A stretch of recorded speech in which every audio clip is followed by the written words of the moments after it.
আগামী ফেব্রুয়ারিতে এই মুহূর্তে নির্বাচন যদি যদি ভণ্ডুল হয়ে যায়, সমস্যাটা কি কি? ইতিমধ্যে অভ্যুত্থানকারী দলগুলোর মধ্যে নানা প্রশ্নে বিভক্তি বিভাজন প্রতিদিন বাড়ছে, ইঙ্গিতটা খুব খারাপ। ওই যে আমরা পড়ছি না, ওই ছোটকালে ঈশান কোণে মেঘ দেখা যাচ্ছে, ঈশান কোণে আমি কিন্তু ঝড়ের একটা আভাস আমি কিন্তু এখন দেখতে পাচ্ছি। দুই হলো, ইলেকশন যদি স্থগিত হয়, যদি পণ্ড হয়ে যায়, ও এমনকি ফ্যাসিবাদী শক্তি বাদ দেন, অভ্যুত্থানকারী দলগুলোর মধ্যে, শক্তিগুলোর মধ্যে ভাগ বিভাজন, হিংসা এটা বাড়বে এবং এটা রাজপথে একটা সহিংস বিরোধ বৈরিতাও এটা পর্যবেসিত হওয়ার ঝুঁকিটা বাড়বে, আশঙ্কাটা বাড়বে। একটু হিসাবের মধ্যে এগুলোকে নেওয়া দরকার।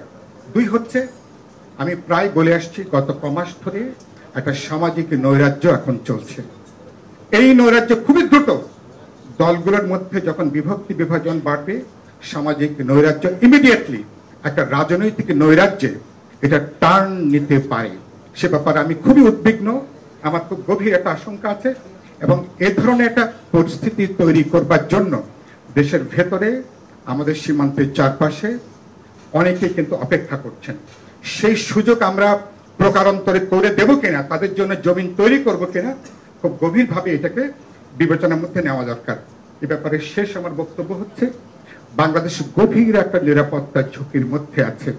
আমাদের ভেতরে রোহিঙ্গা ইস্যু নিয়ে, 3টা পার্বত্য জেলা নিয়ে এবং ভারত চারপাশে তাদের যে অনুপ্রবেশের যে চেষ্টা, তারা যে পুশিং যেটা করছে, কত লোক ভিতরে ঢুকালো, এটা গুরুত্বপূর্ণ না। গুরুত্বপূর্ণ হচ্ছে ভারত একটা রাজনৈতিক বার্তা দেবার তারা চেষ্টা করছে বাংলাদেশকে, অভ্যুত্থানকে, নতুন এই সরকারকে।